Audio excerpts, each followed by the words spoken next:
ಬೆಂಗಳೂರಿನಲ್ಲಿ ಪದೇ ಪದೇ ಮೆಟ್ರೋ ಸಮಸ್ಯೆ. ಮೆಟ್ರೋ ಹಸಿರು ಮಾರ್ಗದಲ್ಲಿ ತಾಂತ್ರಿಕ ಸಮಸ್ಯೆ ಕಾಣಿಸಿಕೊಂಡಿದೆ. 2 ಬಾರಿ ಅಲ್ಲ 3 ಬಾರಿ ಅಲ್ಲ, ಪದೇ ಪದೇ ಸಮಸ್ಯೆ ಬೆಂಗಳೂರಿನ ಮೆಟ್ರೋದಲ್ಲಿ. ಮೆಟ್ರೋ ಹಸಿರು ಮಾರ್ಗದಲ್ಲಿ ತಾಂತ್ರಿಕ ಸಮಸ್ಯೆ, ತಾಂತ್ರಿಕ ದೋಷ, ಸಂಚಾರದಲ್ಲಿ ವ್ಯತ್ಯಯ ಉಂಟಾಗಿದೆ. ಟೆಕ್ನಿಕಲ್ ಸಮಸ್ಯೆಗಳಿಂದಲೇ ಅರ್ಧ ಗೊಂದಲದ ಗೂಡಾಗಿದೆ ಮೆಟ್ರೋ. ಬೆಳಗ್ಗೆ 8 ಗಂಟೆಯಿಂದ ವಿದ್ಯುತ್ ವ್ಯತ್ಯಯ ಹಿನ್ನೆಲೆಯಲ್ಲಿ ಯಶವಂತಪುರ ನಾಗಸಂದ್ರ ಸಂಚಾರ ಸ್ಥಗಿತ ಆಗಿದೆ. ಮೆಟ್ರೋ ನಿಲ್ದಾಣದಲ್ಲಿ ಪ್ರಯಾಣಿಕರು ಪರದಾಟವನ್ನ ಮಾಡಿದ್ರು. ಅದು ಪೀಕ್ ಅವರ್ಸ್ ಬೇರೆ. ಬೆಳಗ್ಗೆ 8 ಗಂಟೆ ಅಂದ್ರೆ ಪೀಕ್ ಅವರ್ಸ್. ಆ ಟೈಮಲ್ಲಿ ಎಲ್ಲ ಕೂಡ ತಮ್ಮ ಕೆಲಸಕ್ಕೆ ಹೋಗ್ತಾ ಇರ್ತಾರೆ. ಈ ಸಂದರ್ಭದಲ್ಲಿ ವಿದ್ಯುತ್ ವ್ಯತ್ಯಯ ಆಗಿರೋದು. ಯಶವಂತಪುರ ನಾಗಸಂದ್ರ ಸಂಚಾರ ಸ್ಥಗಿತ ಆಗಿದೆ. ಮೆಟ್ರೋ ನಿಲ್ದಾಣದಲ್ಲಿ ಪ್ರಯಾಣಿಕರು ಪರದಾಟವನ್ನ ಮಾಡಿದ್ರು. ಕರೆಕ್ಟ್ ಟೈಮಿಗೆ ಕೈ ಕೊಟ್ಟಿದೆ. ಇವತ್ತು ಕರೆಂಟ್ ಇಲ್ಲ, ಟೆಕ್ನಿಕಲ್ ಸಮಸ್ಯೆ. ಹೀಗಾಗಿ ಬಂದಿದ್ದಂತ ಪ್ರಯಾಣಿಕರು ಪರದಾಟವನ್ನ ಮಾಡಿದ್ದಾರೆ. ಇನ್ನು ಸರಿಯಾಗಿದೆಯೋ ಇಲ್ವೋ ಗೊತ್ತಿಲ್ಲ. ಆಲ್ರೆಡಿ 9 ಗಂಟೆ, 1 ಅವರ್ ಆಯ್ತು.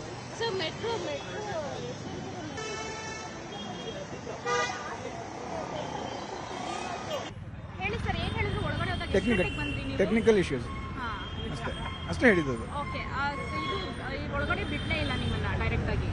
ಒಳಗಡೆ ಬಿಟ್ಟಿದ್ರು, ಮತ್ತೆ ಕೆಳಗಡೆ ಸ್ಟಾಪ್ ಆಗಿದ್ದು ಸಪ್ತಗಿರಿ ಕಾಲೇಜು. ಈಗ ಇಲ್ಲಿ ತರ ಮೆಟ್ರೋ ಸ್ಟಾಪ್ ಆಗಿರೋದ್ರಿಂದ ನಿಮಗೆ ಆಟೋಗಳು ಅಥವಾ ಕ್ಯಾಬ್ಗಳು ಏನಾದ್ರು ಸಿಗ್ತಿದೆಯಾ? ಸಿಗ್ತಾ ಇದೆ, ಬುಕ್ ಆಗಿದೆ. ಹೌದು. ಓಕೆ ಸರ್, ನಿಮ್ಮ ಹೆಸರು ಸರ್? ರಾಘವೇಂದ್ರ. ಜಯದೇವದಲ್ಲಿ ಮೆಟ್ರೋ ತೀರೋದು, ಇಲ್ಲಿ ಮಧ್ಯದಲ್ಲಿ ಸ್ಟಾಪ್ ಆಗಿದ್ದು ಟ್ರೈನು. ಟೆಕ್ನಿಕಲ್ ಪ್ರಾಬ್ಲಮ್ಸ್ ಅಂತ ಹೇಳಿರೋದು.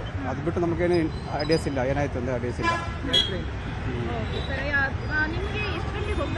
ಅಲ್ಲಿ 9 o'clock ಇರಬೇಕಾಯ್ತು, ಆಲ್ರೆಡಿ 8:50 ಆಯಿತು. ಕ್ಯಾಬ್ ಬುಕ್ ಮಾಡಿ ವೆಯ್ಟ್ ಮಾಡ್ತಾ ಇರೋದು ಇವಾಗ. ನಾವು ಹತ್ತಿದ ರಾಜಾಜಿನಗರಲ್ಲಿ.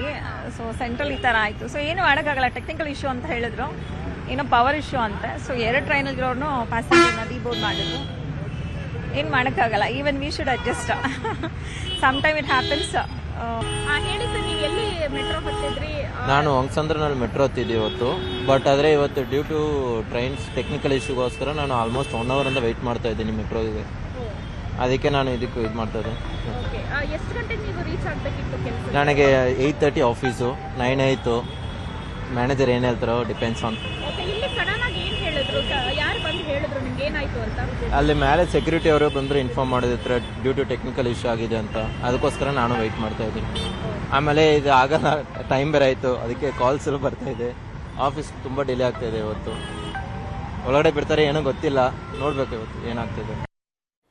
ಇದೆಲ್ಲದ್ರ ಬಗ್ಗೆ ಇನ್ನಷ್ಟು ಮಾಹಿತಿಯನ್ನ ಕೊಡ್ತಾ ಹೋಗ್ತಾರೆ ನಮ್ಮ ಪ್ರತಿನಿಧಿ ಹಂಸ. ನಮ್ಮ ಜೊತೆ ನೇರ ಸಂಪರ್ಕದಲ್ಲಿ ಜಾಯ್ನ್ ಆಗಿದ್ದಾರೆ. ಹಂಸ, 6 ತಿಂಗಳಿಗೊಂದ್ಸಲಿನೋ ವರ್ಷಕ್ಕೊಂದ್ಸಲಿನೋ ಸಮಸ್ಯೆ ಬಂದ್ರೆ ಏನೋ ಅಂತಾರ, ತಿಂಗಳಿಗೆ 5-6 ಸಲ ಸಮಸ್ಯೆ ಬರ್ತಾ ಇದೆ. ಪದೇ ಪದೇ ಟೆಕ್ನಿಕಲ್ ರೀಸನ್ಸ್ ಅನ್ನ ಹೇಳ್ತಾ ಇದ್ದಾರೆ. ಮತ್ತೆ ಈಗ ಯಾವ ರೀತಿಯ ಪ್ರಾಬ್ಲಮ್ ಆಗಿರುವಂತದ್ದು, ಅಟ್ಲೀಸ್ಟ್ ಈಗಲಾದ್ರೂ ಸಾರ್ಟ್ ಔಟ್ ಆಯ್ತಾ ಆ ಸಮಸ್ಯೆ?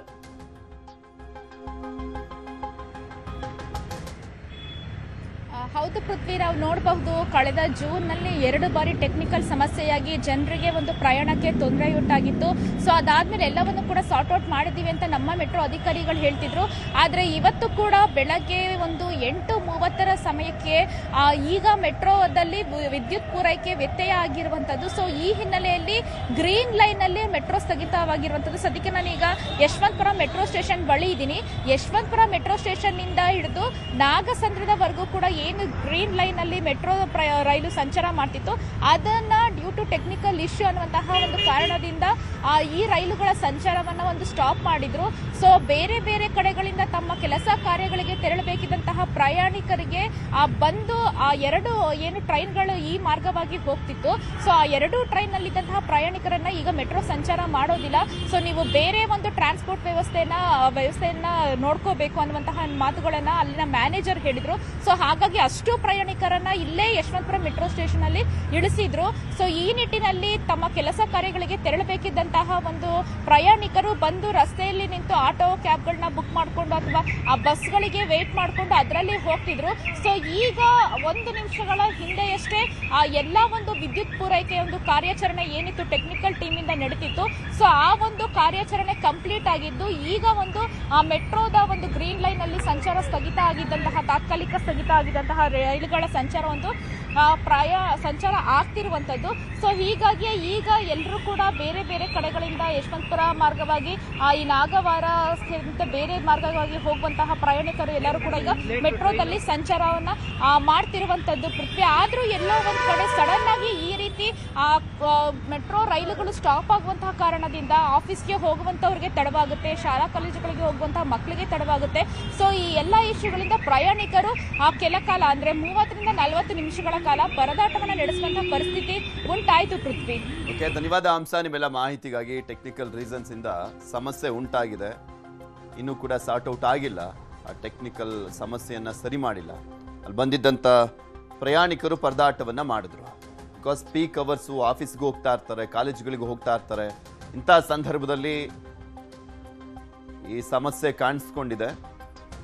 ಪದೇ ಪದೇ ಈ ಸಮಸ್ಯೆಗಳು ಆಗ್ತಾನೆ ಇದ್ದಾವೆ. ಜೂನ್ ತಿಂಗಳಲ್ಲಿ 3-4 ಬಾರಿ ಆಗಿತ್ತು, ಈಗ ಮತ್ತೆ ಆಗಿದೆ. ಆಗಬಾರ್ದು ಅಂತಲ್ಲ, ಆಗೋದೇ ಇಲ್ಲ ಅಂತನೂ ಅಲ್ಲ, ಆಗ್ತಾ ಇರುತ್ತೆ. ಆದರೆ ಪದೇ ಪದೇ ಕಾಣಿಸ್ಕೊಳ್ತಾ ಇದೆ ಈ ಸಮಸ್ಯೆಗಳು. ಅದು ಈಗ ಆಲ್ಮೋಸ್ಟ್ ಎಲ್ಲ ಮೆಟ್ರೋಗೆ ಡಿಪೆಂಡ್ ಆಗಿರುವಂಥ ಸಂದರ್ಭದಲ್ಲಿ ಈ ಸಮಸ್ಯೆಗಳು ಪದೇ ಪದೇ ಆಗ್ತಿರೋದು. ಹಸಿರು ಮಾರ್ಗದಲ್ಲಿ ಸಮಸ್ಯೆ ಇತ್ಯರ್ಥ ಆಗಿದೆಯಂತೆ. ಗುಡ್ ನ್ಯೂಸ್ ಆ ಭಾಗದ ಜನಕ್ಕೆ, ಹೊರಟಂತವ್ರಿಗೆ, ಆಫೀಸ್ಗೆ ಹೊರಟಂತವ್ರಿಗೆ. ತಾಂತ್ರಿಕ ಸಮಸ್ಯೆ ಸರಿಯಾಗಿದೆ ಅಂತ ಮಾಹಿತಿಯನ್ನ ಕೊಡಲಾಗ್ತಾ ಇದೆ. ಮೆಟ್ರೋ ರೈಲುಗಳ ಸೇವೆ ಪುನರಾರಂಭ ಆಗಿದೆ. ಅದರಲ್ಲೂ ಪೀಕ್ ಅವರ್ಸ್ ಅಲ್ಲಿ ಕೈ ಕೊಟ್ಟಾಗ ಕೆಲವರು ಪ್ಲಾನ್ ಹಾಕೊಂಡಿರ್ತಾರಲ್ಲ, ಈಗ ಮಾಮೂಲಿ ಬಸ್ಸಲ್ಲೇ ಆಗಲಿ ಅವ್ರ ವೆಹಿಕಲಲ್ಲೇ ಹೋಗೋದಾದ್ರೆ 1 ಅವರ್ 1.5 ಅವರ್ ಬೇಕು ಕೆಲವೊಂದು ಕಡೆ. ಬೆಂಗಳೂರಲ್ಲಿ ಗೊತ್ತಲ್ಲ ಟ್ರಾಫಿಕ್ ಸಮಸ್ಯೆ ಯಾವ ರೀತಿಯಾಗಿದೆ ಅಂತ. ಮೆಟ್ರೋದಲ್ಲಿ ಹೋಗ್ಬಿಟ್ರೆ ಒಂದು 20-25 ನಿಮಿಷಕ್ಕೆ ಹೋಗ್ತೀವಿ ಅನ್ನೋ ಕಾರಣಕ್ಕೋಸ್ಕರ ಒಂದು ಅರ್ಧ ಗಂಟೆ ಆರಾಮಾಗಿ ಹೊರಡ್ತಾರೆ.